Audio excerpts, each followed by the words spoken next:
আসসালামু আলাইকুম। আমি কোহিনুর আরও একটা নতুন রেসিপি নিয়ে আপনাদের সামনে হাজির হলাম।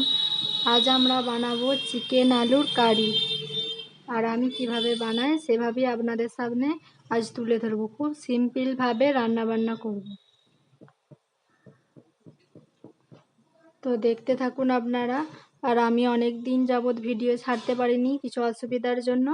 এবার কন্টিনিউ আমি ভিডিও ছাড়ব। তো এখানে দেখুন আমি চিকেনটা প্রথমে ভালোভাবে পরিষ্কার করে নেব। মানে চিকেনে তো অনেক নোংরা থাকে, সেগুলো আমি ভালোভাবে পিসগুলো বড় করে দেয়, সেগুলোকে কেটে সাইজ করে ভালো করে আমি প্রথমে ধুয়ে নেব জল দিয়ে। আর এখানে আমি এই যে টমেটো আর কাঁচা লঙ্কা কুচি করে নিয়েছি। এখানে 500 মাংস আমরা রান্না করব, সেই অনুযায়ী আমরা এই যে এখানে আমার আলু ভাজা হয়ে গেছে। একদম অল্প করে আলু নিয়েছি, মাংসটা নিয়ে নিয়েছি যতটা রান্না করব সেই পরিমাণ, আর বাকিটা ফ্রিজে তুলে রেখেছি। এখানে আমি আলু ভাজাটা তুলে নিয়েছি। এখন এবার আমি মাংসটা চাপাবো। তো দেখতে থাকুন। এই যে এখানে আমি ওই আলু ভাজার তেলের সাথে আর একটু তেল অ্যাড করে নিয়েছি। আর এখানে এই যে আমি নিয়েছি সব রকম মশলা নিয়ে নিয়েছি। এখানে তেজপাতা আছে, গরম মশলা, এলাচ, দারুচিনি, লবঙ্গ। তো এগুলো তেল হয়ে গেছে, আমি এর মধ্যে দিয়ে দেবো।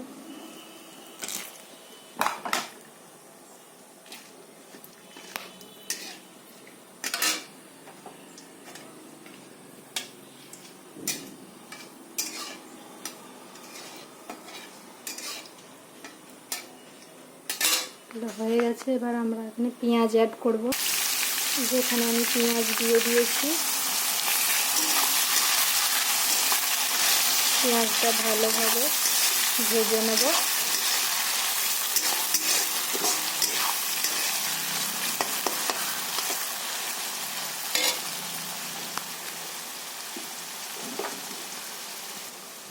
পেঁয়াজটা যাতে তাড়াতাড়ি গলে যায়, মানে সিদ্ধ হয়ে যায়, সেই জন্য এখানে আমি নুন দিয়ে দিচ্ছি পরিমাণ মতো।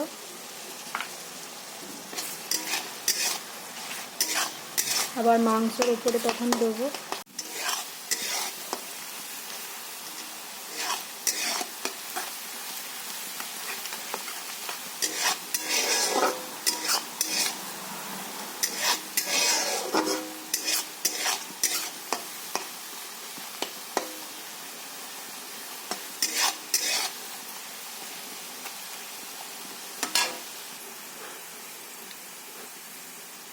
এখানে আমার পেঁয়াজটা লাল লাল করে ভাজা হয়ে গেছে। এরপর আমরা মাংসটা দিয়ে দেবো। এখানে আমি মাংস দিয়ে দিয়েছি। এবার মাংসটা আমি তেলের উপরে ভালোভাবে ভেজে নেব। কারণ আমি যেভাবে রান্না করি আমি সেভাবেই আপনাদেরকে দেখাচ্ছি। আমি প্রথমে মাংসটা এইভাবে তেলের উপরে ভেজে নিই ভালো করে। এইভাবে একবার বাড়িতে ট্রাই করে দেখবেন, খুব সুন্দর লাগবে।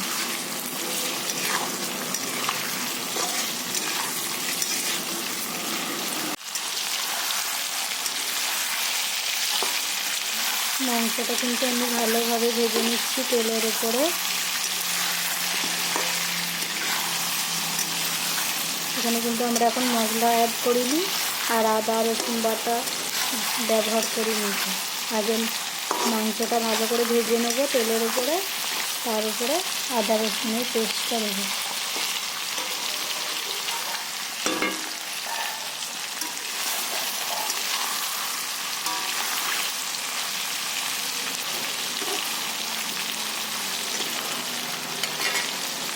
এই দেখুন আমি মাংসটা ভালোভাবে তেলের উপরে ভেজে নিয়েছি। এই যে এরপর আমরা এখানে আদা রসুন বাটাটা দিয়ে দেবো। আর এখানে আমি 500 মতো মাংস নিয়েছি। আর এখানে এই যে 1 চামচ, আর এই এতটা, মানে এই বড়ো চামচে 1.5 চামচ দিলেই হয়ে যাবে 500 মাংসে। এবারে আমরা আদা রসুনটার সাথে মাংসটা ভালোভাবে ভেজে নেবো তেলের উপরে। তারপরে আমরা এখানে মশলা অ্যাড করবো। কারণ আদাটা না ভালোভাবে ভাজলে আদা রসুনের গ্যাসটা যাবে না।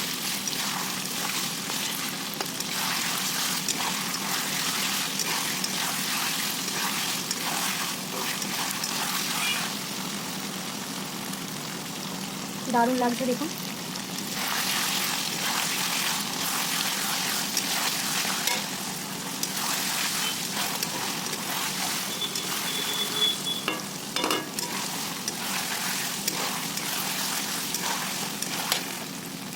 এখানে আমার মাংসটা আদার সাথে ভালোভাবে ভাজা হয়ে গেছে তেলের উপরে দেখুন। এরপর আমরা এখানে মশলা অ্যাড করব। এই যে এখানে আমি নিয়েছি হলুদ গুঁড়ো, লঙ্কার গুঁড়ো, জিরে গুঁড়ো, ধনে গুঁড়ো আর নুন। তো এগুলো আমরা এখন দিয়ে দেবো। এবার মশলা দিয়ে আমরা ভালোভাবে কষিয়ে নেব।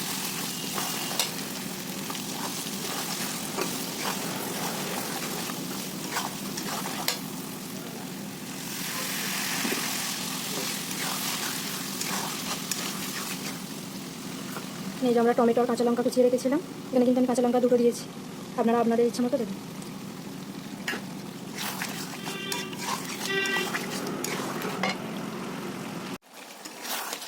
দেখুন আমি এইভাবে কষিয়ে নিচ্ছি জল দিয়ে দিয়ে ভালো করে।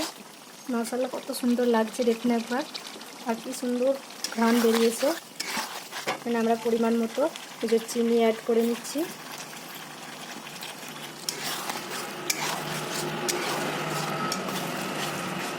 এইভাবেই আমরা খানিকক্ষণ কষাতে থাকবো, কারণ মুরগির মাংস ভালো করে না কষালে গ্যাসটা না গেলে ভালো লাগে না।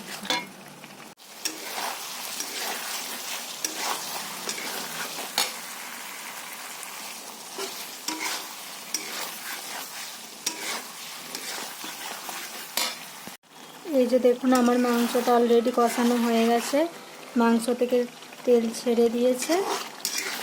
এবার আমরা যে আলুগুলো ভেজে তুলে রেখেছিলাম সেই আলুগুলো এখানে অ্যাড করে দেবো। দেখুন মাশাআল্লাহ কত সুন্দর লাগছে দেখতে।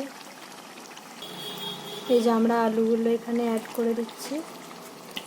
এখানে কিন্তু আমি খুব অল্প আলু নিয়েছি, আপনারা আপনাদের ইচ্ছে মতো দেবেন, কারণ আলুটা খেতে খুব ভালো লাগে মাংসের সাথে।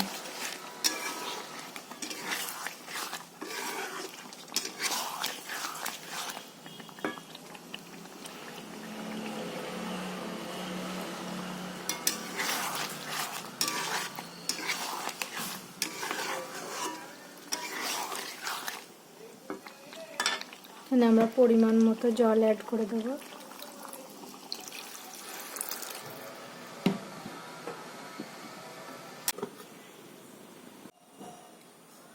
দেখুন এখানে হয়ে গেছে, মাশাআল্লাহ কত সুন্দর লাগছে।